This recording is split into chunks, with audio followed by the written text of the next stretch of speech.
Hello and welcome to Tabletop Oddity. My name is Jay, and today we're covering all ground in the sense that FFG have done a reveal, like a spoiler article for Vader.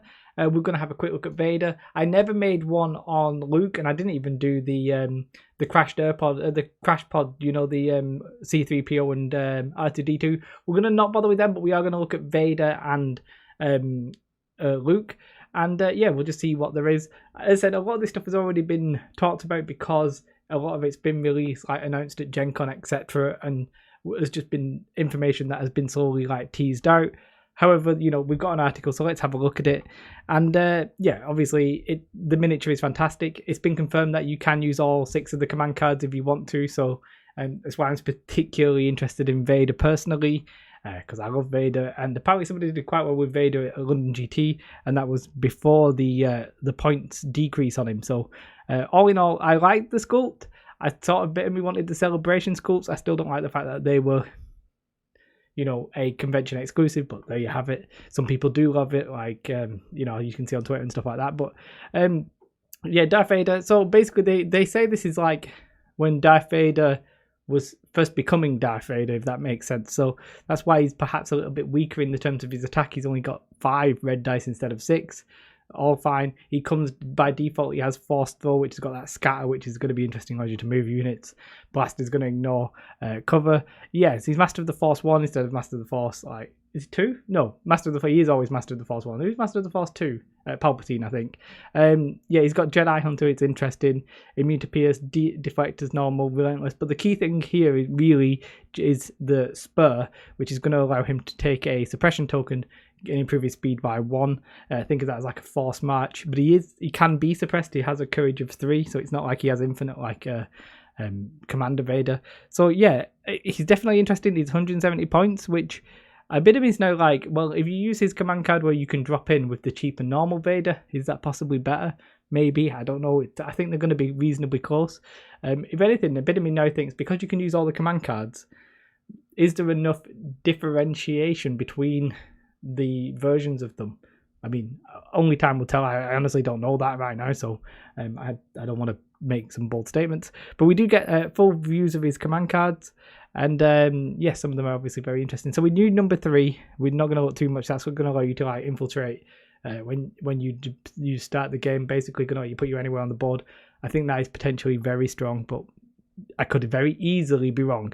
And then Vader's Might, which is not a particularly zoomed in view here, but by the way, the art on this is pretty damn nice. Some people are saying it looks like an ATDP, not that I even know what that is. But basically, you can choose another non-heavy support unit at range 1, and you place that unit on the battlefield within range 1 and height 1 of its current position. So you get to move it up to range 1, and you can even throw it up or throw it down. Not that you then get any extra damage from that, but it's cool nonetheless. I like it. And then if it's an enemy unit, by the way, so you can actually push your own units there, which is pretty interesting. Like you could use this to, you know, get a trooper unit into a cool place by getting them up on a building, something like that, which is quite nice. But if it's an enemy unit, you roll 1 defense dice for each mini in the unit, and you suffer a wound on a block or a surge. So on a white dice, that's a 2 in 8 chance or 1 in 4 chance. So not particularly high there, but pretty cool. Like it's not gonna be a massive damage dealer, but it could be a key repositional tool. So I like it. And the other card, his 2-pip, is Fear and Dead Men. I don't know what voice that was. While Darth Vader uses Deflect, the attacker suffers 1 wound for each blank result instead of the surge. Now that's good. That's very good. Because yes, he uses red defense dice, but that's still going to be a 50-50 chance basically of the wound. And obviously you can only really use Deflect if you've got a dodge. However, when an enemy unit at range 1 to 2 and in line of sight of Darth Vader activates, Darth Vader gains 1 dodge token. So if you know you're going to be attacked by close range stuff, you can pop this card and keep you alive. So you can combine this with the 3-pip and then play the 2-pip. And you know anybody who's close up is going to get in your grill. Well, you might even get dodge tokens, and then you can just activate if you want to. So, yeah, and what's weird about that, and what's good about that is you can actually just activate yourself and then get the advantage of that.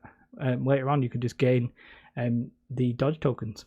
I don't think it says before he activates or anything like that. So all in all, pretty decent. There is the other card, which they do recommend tenacity. I'm not going to lie, that an extra red dice would be pretty decent.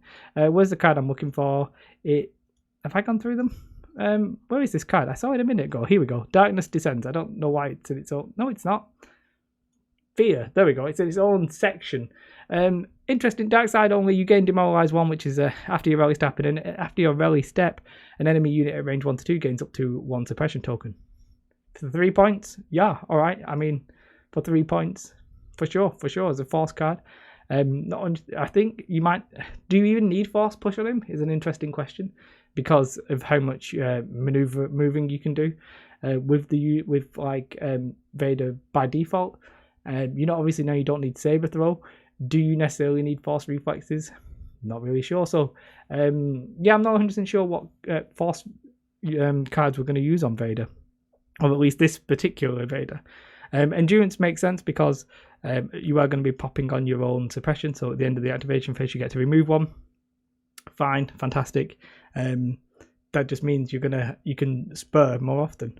Pretty decent. And then this lovely art, which I said it looks like they say it looks like an ADDP. Not that I know what that is, but that strongly looks like an ATRT to me.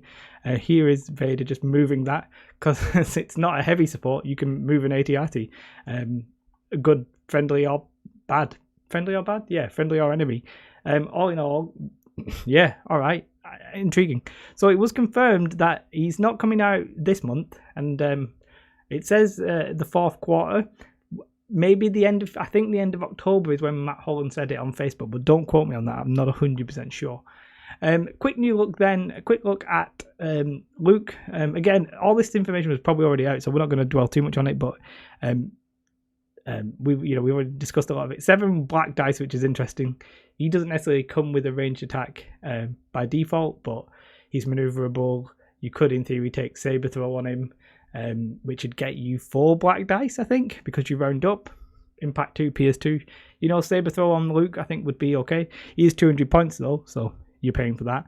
That disengage is really interesting. He's Master of the Force as well. He's got deflect, obviously, still got jump, charge, yeah, all that kind of stuff we know is there. Let's have a look at these command cards. I think most of those we already knew. Full surprise is an interesting one. You gain 1 dodge, and while defending, he rolls a number of additional white dice equal to his courage value. So if he doesn't have any courage, if he doesn't have any suppression tokens, it's going to be 4. But the minute he gets a suppression token, it starts diminishing. That's good if you're pretty sure you're going to get attacked and you maybe want to weather the storm. You pop out full of surprises and you might live. Conversely, let's have a look at the next one. Let's just go back a bit, make sure I'm not missing anything. Force guidance, yeah, that seems fine. This one is really, really interesting, I think. So you choose a friendly non-commander or non-operative trooper unit at range 1, or a suppressed enemy. Wait, what? Choose. Oh, right, okay. So you have to have suppressed them. Right, fine. I didn't read this properly beforehand. So you can choose a friendly one, or if they are a suppressed enemy one, then you can choose them at range 1. Now, suppressed, I think that's not panicked, isn't it? So that's just that they have the suppression equal to the suppression value. So for troopers, it would be 1. Okay. You perform 1 free move or attack action with that unit. If it's an enemy unit, it can attack and start a melee with other enemy units, which you can really mess up people's ranks. Obviously, you need to get there, but you can essentially engage 2 units. Now, they say start a melee. See, it says start a melee, but you would presumably not become engaged because the minute you then activated one, presumably you're free. So I don't know if it says start a melee. I would really need to check the rules there, but I presume you would be able to just walk out of that. And keep in mind the enemy unit that you're picking does have to be non-suppressed. But you could just use this to get a nice little shot with your Z6s or something, or whatever, ranged attack you want to do. I think that's a really tricksy card. I really like it. Some important uses in that card. And I'd be interested to see what the top players really do with that. And I am a Jedi. Although I sort of sounded more like Vader. Luke Skywalker gains Surge to Block. and cannot perform attacks. We've already seen this one, I'm pretty sure. When he's issued an order, he may choose up to 2 units and they can't attack, basically, range 1. Yeah, again, that's him sort of sneaking in and trying not to die, but causing trouble, mischief, I think. All in all, yeah, the operatives look pretty good. I think they said end of October, but don't quote me on that. We're not going to look at R2-D2 C3PO. I think we've pretty much covered that when the card was leaked, but there it is. That's it. That's the end of this video. I've not done these for a little while because a lot of the time when the news has come out, I've been playing World of Warcraft. But I'm chilling a little bit on World of Warcraft now, so you'll be pleased to know I'm back at it again with the white vans. Have a most beautiful day. Subscribe if you're interested in Star Wars Legion, and goodbye.